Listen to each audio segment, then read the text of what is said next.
Hello friends, नमस्कार। मैं मधु सिंह राजस्थान से। तो मेरी छोटी सी हरी भरी छत पर आप सभी लोगों का स्वागत है। और देखिए, आज जो मैंने वीडियो बनाया है, ये मैंने वीडियो बनाया है कि हम टेरेस गार्डनिंग जब करते हैं तो हम किस तरीके से हर चीज़ का उपयोग कैसे करें। मेन टॉपिक ये है कि क्योंकि हम टेरेस गार्डनिंग करते हैं तो हमको हमेशा इस चीज़ का ध्यान रखना पड़ता है कि छत पर वेट भी ज़्यादा ना हो और फ्रूटिंग भी होती रहे। तो इसी टॉपिक को लेकर के मैंने आज वीडियो बनाया है। और सबसे पहले देखिए, जो ये मेरी छोटी सी छत है, हरी भरी छत है, उस पर पंछियों ने भी अपना बसेरा बना लिया है। देखते हैं कि हमको कोई डिस्टर्ब नहीं करता है। तो ये तो अपना कोने में चिड़िया ने घोंसला बना लिया है। तो चलिए, और अब मैं बताती हूँ कि देखिए, सबसे पहले कि अब मैंने जो टमाटर के पौधे लगाए थे उसमें भी फ्लावरिंग बहुत ही अच्छी तरीके से स्टार्ट हो चुकी है। और अभी तक जितने भी मैंने टमाटर के पौधे लगाए हैं, सबकी कंडीशन बहुत अच्छी चल रही है। तो मैं बीच बीच में इनमें खाद भी मैंने एक बार और खाद और दिया है। तो मैंने जो खाद दिया है, अभी फ्रूटिंग स्टार्ट नहीं हुई है, लेकिन पौधे की हाइट बहुत ज़्यादा हो गई है। मैंने जब इसकी मिट्टी तैयार करी थी तो मैंने बहुत अच्छी तरीके से खाद बना करके बहुत ही उपजाऊ मिट्टी बनाई थी। लेकिन मुझे अब ऐसा लग रहा है कि पेड़ों की कंडीशन बहुत अच्छी है, तो शायद अब इसको और पावर की ज़रूरत है। तो इसलिए मैंने इसमें थोड़ा सा बर्मी कंपोस्ट और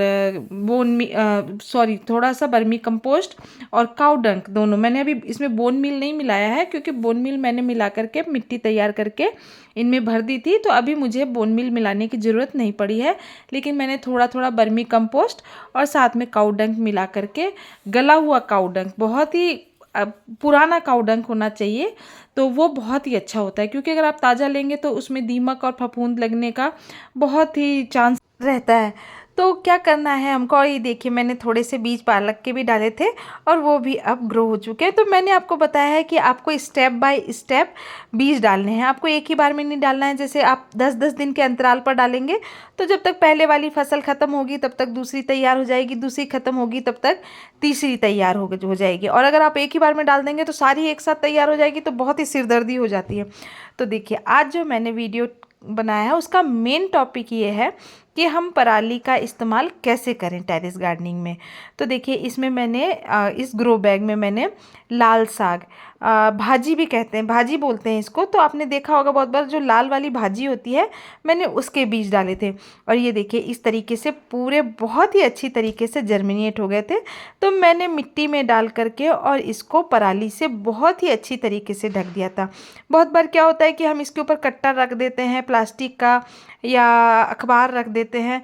तो क्या होता है कि प्लास्टिक का कट्टा अगर हम हटाना भूल जाते हैं, 2 से 3 दिन अगर हम किसी काम में बिजी हो गए या हमारा आउट ऑफ स्टेशन, हम किसी कारण से, अचानक लाइफ है, लाइफ में बहुत कुछ अचानक हो जाता है, तो उससे क्या होता है कि उसमें हवा लगती नहीं है और जो बीज हमने डाले हैं वो धीरे धीरे करके, पौधे तो जर्मिनेट हो गए लेकिन हवा नहीं लगेगी। कट्टा हटाना भूल गए, सीमेंट का कट्टा है, किसी तरीके की प्लास्टिक की पॉलीथीन से ढक दिया है, तो हटाना भूल गए तो फिर सारी मेहनत बेकार हो जाती है। और देखिए, इसमें भी मैंने धनिया लगाया है, इसको भी मैंने पराली से ढक दिया था बहुत अच्छी तरीके से। तो इसमें अभी 1 से 2 पौधे देखे हैं मैंने जो धनिए के, वो जर्मिनेट हो रहे हैं।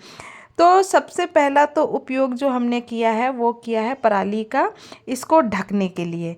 ठीक है, इसको ढकने से क्या होता है कि ये अगर गीला भी हो जाता है, हम इसमें पानी जब डालते हैं तो गीला हो जाता है, तो पानी सूख जाने के बाद ये वापस उसी कंडीशन में आ जाता है। और उसके बाद देखिए कि जब आज मैंने कुछ पौधों की मिट्टी भी खाली करी है, क्योंकि जो मेरे पास फूल के पौधे थे उनमें इतनी ज़्यादा घना हो गया था वो, तो आज हस्बैंड की ड्यूटी लगाई। मैंने कहा आज आपको थोड़ा सा ये काम करना है, तब तक मैं और पौधों में खाद डालती हूँ। अब इनको भी थोड़ा थोड़ा टेरेस गार्डनिंग में इंटरेस्ट आने लग गया है, तो इन्होंने बोला अच्छा ठीक है। तो देखिए, मैं बताती हूँ, और पराली का जो हम इस्तेमाल कर सकते हैं वो गमले में जब हम मिट्टी भरते हैं तो गमले में हमको क्या करना है कि नीचे के जो तले में हम इस तरीके से पराली भर देंगे। तो पराली भरने से क्या होगा कि एक तो सबसे पहले मिट्टी का वेट हल्का, गमले का वेट हल्का हो जाएगा, या ग्रो बैग, क्योंकि हम टेरेस गार्डनिंग करते हैं तो हम छत पर ज़्यादा वेट का भी बहुत ही ख्याल रखना होता है। तो क्या होता है, और इतनी मिट्टी कहाँ से लाएं, ये कहाँ से लाएं, क्योंकि अब जब मान लीजिए 15x15 का ग्रो बैग भरना है, तो 15x15 के ग्रो बैग को भरने के लिए बहुत सारी मिट्टी होती है, की ज़रूरत पड़ती है। तो हम क्या करते हैं कि नीचे हम पराली इसमें बिछा देंगे, बहुत ही अच्छी तरीके से एक लेयर पराली की बिछा देंगे और उसके बाद क्या करेंगे कि इसमें मिट्टी भरेंगे। तो पराली धीरे धीरे कुछ समय के बाद अच्छी तरीके से जब वो गल जाएगी तो वो इसी में मिट्टी में मिल करके और खाद का इस्तेमाल के रूप में हम को मिल जाएगी। सबसे पहला टॉपिक तो ये है कि वो धीरे धीरे कंपोस्ट और डिकम्पोज हो जाएगी और इसी में मिल करके, और जब तक वो गलेगी तब तक उसमें एयर का इतना अच्छा सोर्स हो जाएगा, नीचे से एयर आती रहेगी, क्योंकि मिट्टी ग्रो बैग में एक पकड़ सी कर लेती है। आप जब भी ग्रो बैग खाली करेंगे तो आप देखेंगे कि मिट्टी ने बहुत ही ग्रिप बना ली है। तो पराली डालने से क्या होगा कि मिट्टी नीचे से हवा लेती रहेगी और गमले का वेट कम रहेगा, और उसके बाद जब धीरे धीरे ये गलेगी तो ये और मिट्टी हमारी उपजाऊ हो जाएगी। तो अगर आप मंडी, आपके आसपास में मंडी है, तो मैं बताऊंगी कि आप मंडी जा कर के, या जो हमारे फल की टोकरियां आती हैं या किसी भी चीज़ की, बहुत बार फ्रूट आते हैं तो उसमें ये पराली बिछ करके आती है, तो आप उस पराली को फेंकें नहीं और ना आप उसको जलाएं। आप इसी तरीके से टेरेस गार्डनिंग में उसका बहुत ही अच्छी तरीके से आप उपयोग कर सकते हैं।